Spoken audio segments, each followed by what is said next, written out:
sure. I'm going to present from here. Yes, ma'am. Oh, I won't have a table or something to put my goodies on. Oh, you brought items? Yeah, books, and I want to give an example. Okay. Hey, Jason. Books and what else? Just books? I have a 200-year-old pipe stem and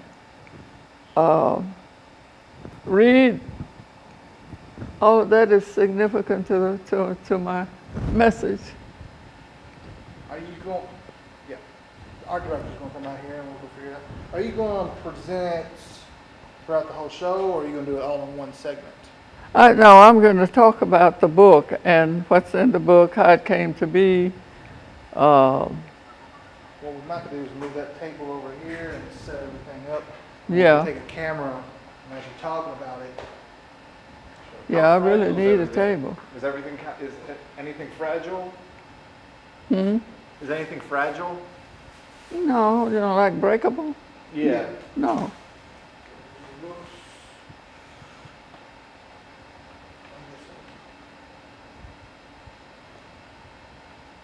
So you want me to just show this like this? Yeah, I'm going to show that. And that 200-year-old pipe stem in there. And a corn cob. I'm going to illustrate how you use how they used to make pipes out of corn cobs. And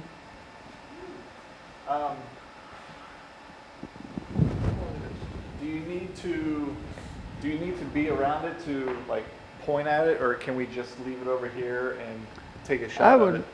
I would have thought that there'd be a table down in front, or Dr. Henry and I would be sitting at a table, but whatever way you work it out.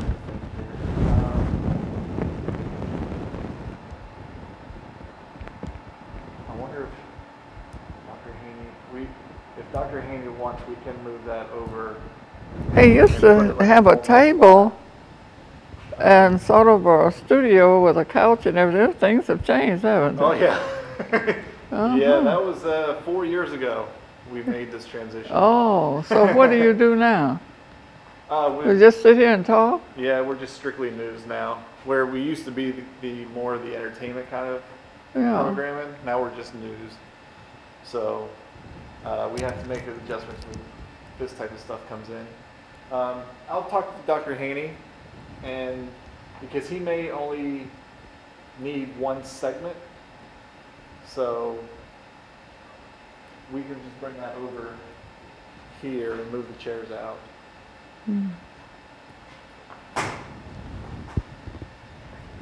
Dr. Haney? Oh, we're doing all right today? Yes, sir. She has some stuff here that she wants to show. I brought my artifacts along. I thought we would be sitting at a couch in front of a coffee table or something.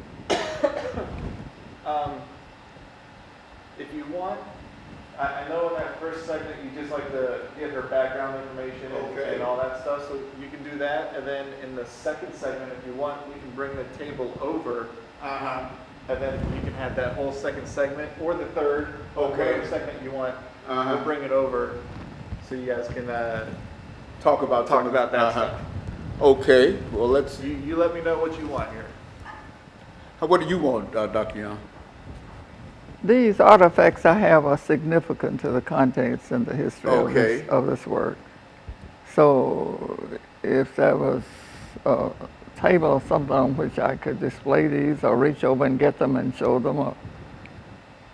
Do we have a table in anything? It would be that right there. Oh, that okay? Yeah. Well, and like I said, we can move that table. We have a certain spot for it here. Okay. So if you want to go with your first segment as normal, you're sitting here. Yeah. Okay. We'll go to commercial break, and then when you come back, the table will already be here. Okay. And then you guys can go on and talk about. Okay, very good. That's what we'll do. We'll do background, that kind of information for that first 6-minute segment, and then after that we'll have them to bring the table out. Okay. And then we'll start that second 8 minutes with that as a prop. Okay. And what you'll be able to reach over and touch some of the things, or what? How do? Yes, if they're in a close by. Yeah, we'll bring. Oh yeah. We'll actually move the chairs out and everything. I guess the real question is, do you want that in the second segment or the third segment? The last segment. I think it might be best to have it in the last segment. Because after the last segment, we'll be through. It gives you more time to go through that stuff in the last segment. Yeah, that 10 minute, yeah. Mm-hmm. Yeah, we'll do it the last segment. Yeah, no problem. And so what we'll do, we'll have that first 6 minutes of the show. Okay, what are you going to do in the first 6 minutes? Background, educate about you. Background, education, experience. You see, you tell me who you are, who you were born, whenever, and etc. We got 6 minutes. Okay. And that'll give you an opportunity to talk about whatever for 6 minutes. Right. You see, and then we'll have our first commercial break. And then we'll have a break for 2 minutes, and then we'll come back to you again for 2 minutes. I mean, for 8 minutes, an 8 minute segment, talking about just the book and how we put it together. That's right. And then the last 10 minutes, we'll have the table out.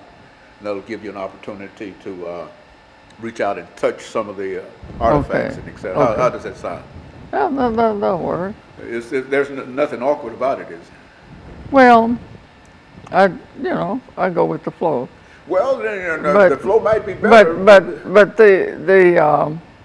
that's separating the artifacts from the discussion of the book. Well, you want to separate the artifacts from the discussion? No, I don't. Oh, well, when do you think we ought to bring it out then?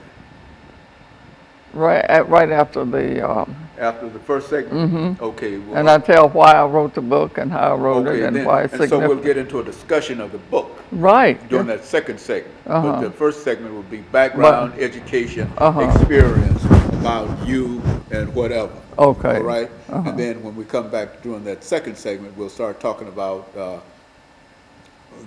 book.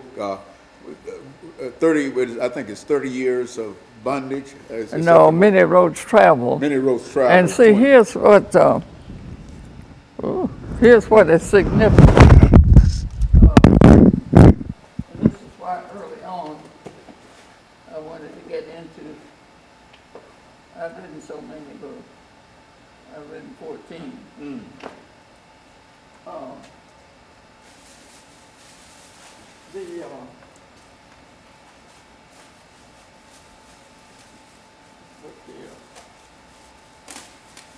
This is what we're talking about. Okay. Is that the book you want to talk about? This one here. Okay. Many Roads Travel. Many Roads Travel. Okay. Okay. Now the cover of this book. The cover of this book enunciates the essence of the whole book.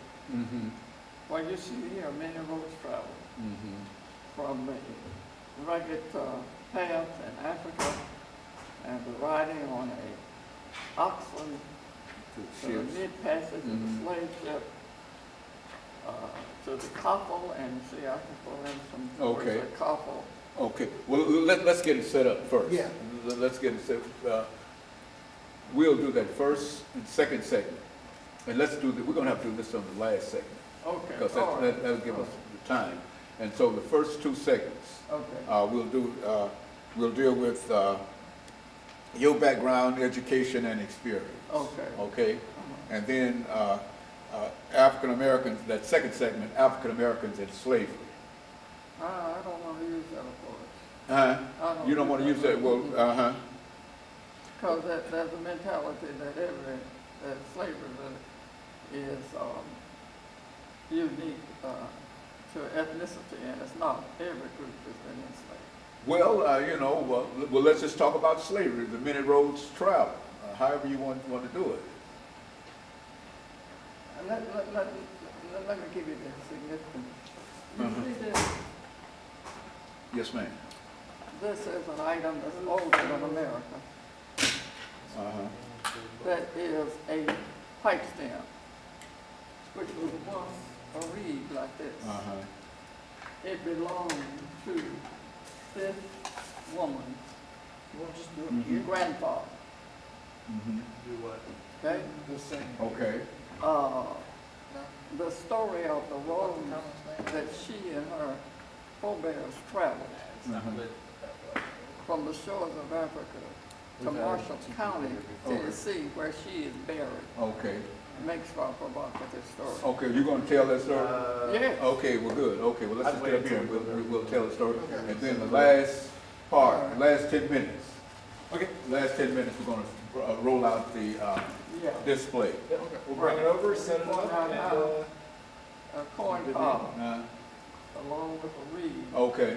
One of the means of making pipes among poor people. And this pipe stem dates from 1755. Okay. And it's this woman's grandmother. Okay. Grandfather. Let's get started. It's rich in history. Dr. Young. Yeah. Okay. Let's get started, and by having you to have a seat here, and what we want to talk about first is about Dr. Morton Young. Okay. Okay. And you tell us about your background, your education, and your experience. All right. And we'll both relate to that. Oh, I have lost my number. Oh, I'm sorry.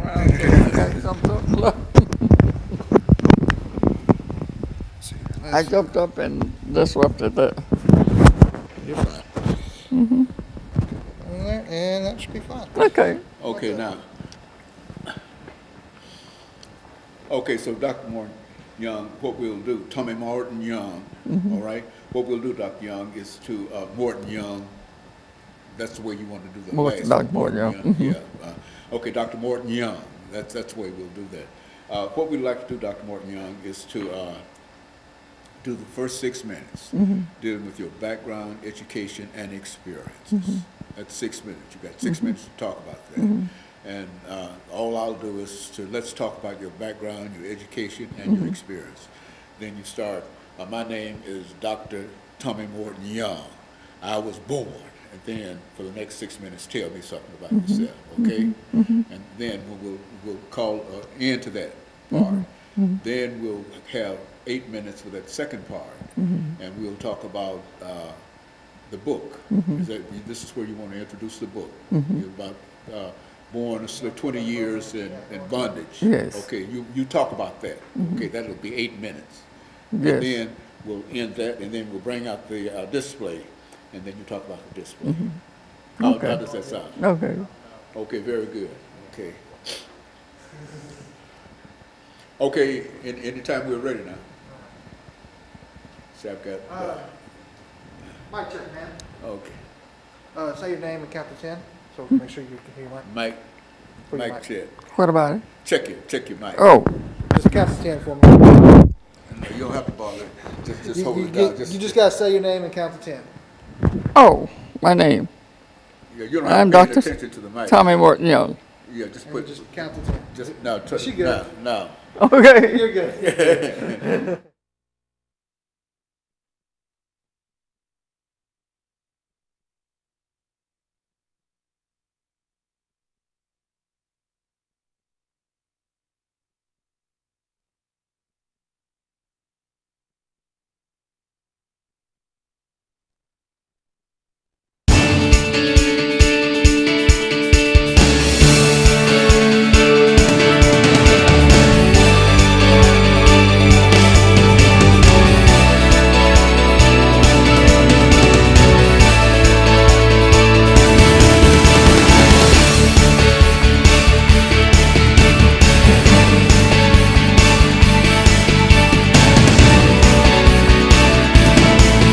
Thank you and welcome to the show today.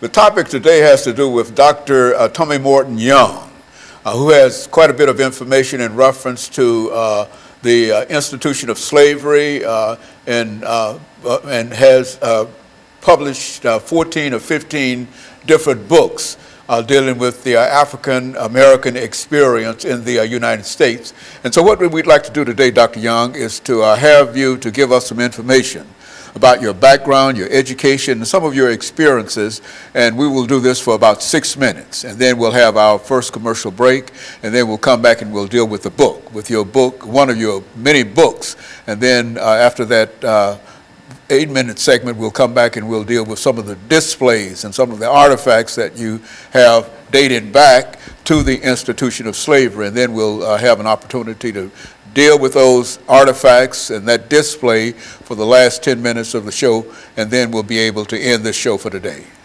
Let's start off by having you to talk about Tommy Morton Young before she became Dr. Tommy Morton Young. Let's do it from that perspective, Dr. Young. Well, I am Tommy Morton Young. I was born and reared in Nashville, in North Nashville, in fact. I am a product of the public schools. I received my Bachelor's of Arts degree cum laude from Tennessee State University.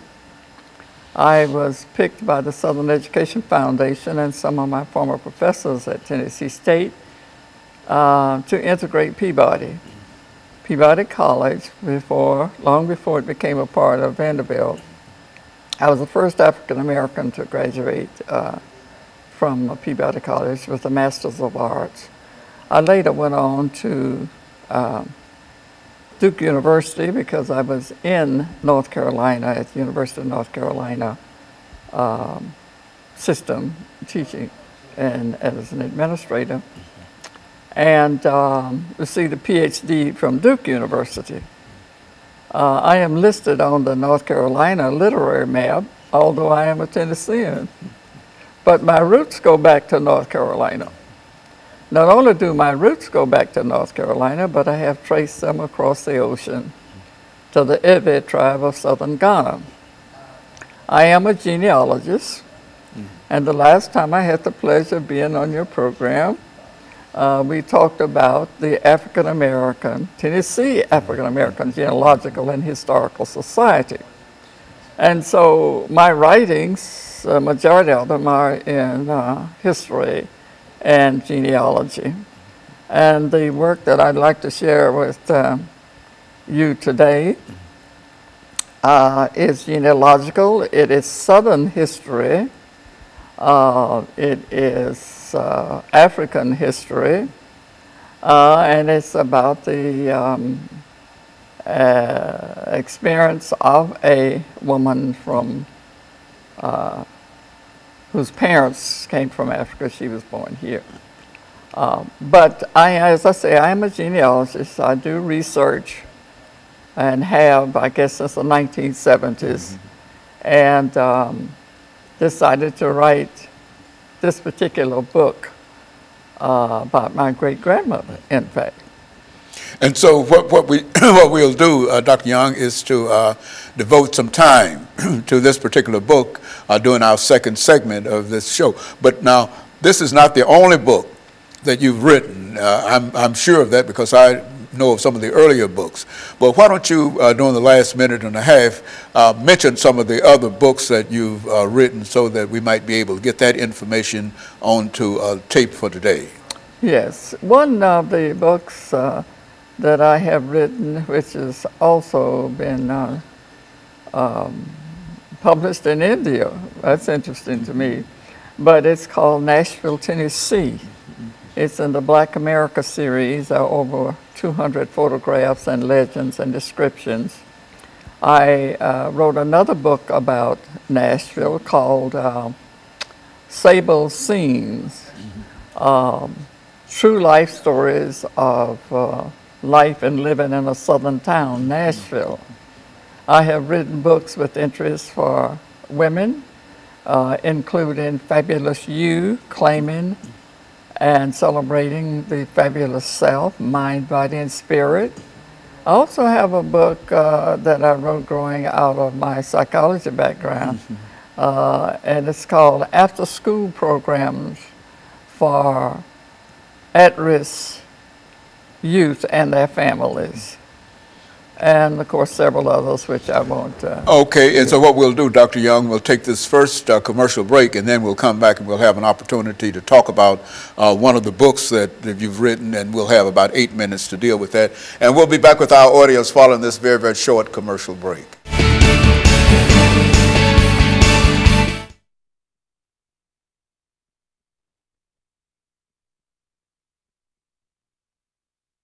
This segment, this segment that's coming up is with the book. So, do you want the books to pick up and show? Because yes, I can pick the book up and hold it.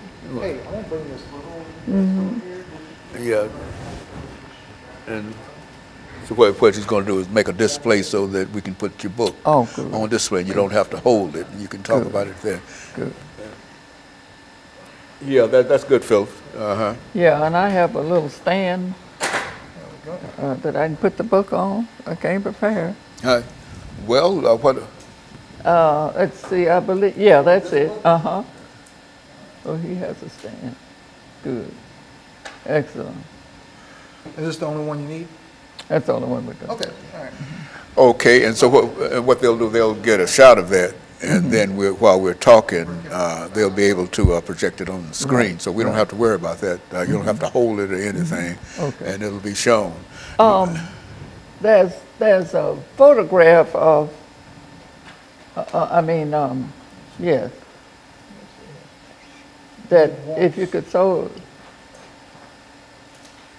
This? yeah.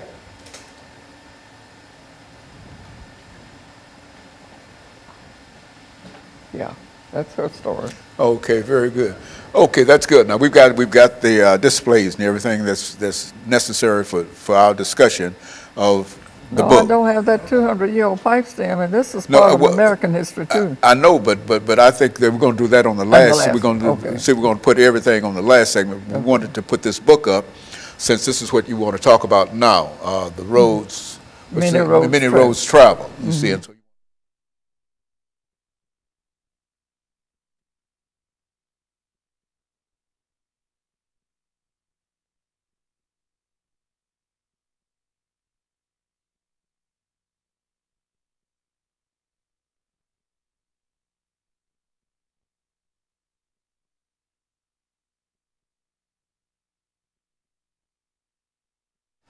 thank you and welcome back to the second segment of the show for today.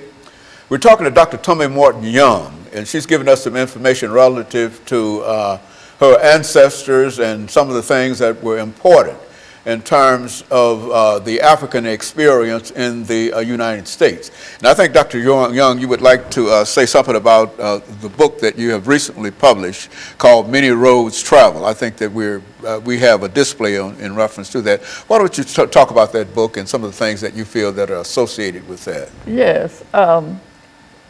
Many Roads Travel, or 20 Years in Bondage, was inspired, the writing was inspired by the woman in that old tin-type photograph, and by the pipe stem that she had, which somehow remained in the family for over 200 years. That pipe stem is older than America. It belonged to this woman's grandfather. In the 1970s, when I became very much submerged into genealogy, I did research in North Carolina, where this woman, we first find her. And that journey took me to the shores of Africa. The book is historical fiction, which means it is a creative reconstruction of events, people, and places. And so in the creative reconstruction, we visit the shore of Africa where two children are playing on the coast, and they see this, what they think is a mirage in the distance, this big, gray, white-looking thing. But it is not. It is a slave ship. And they are free and happy and carefree and romping in the sand.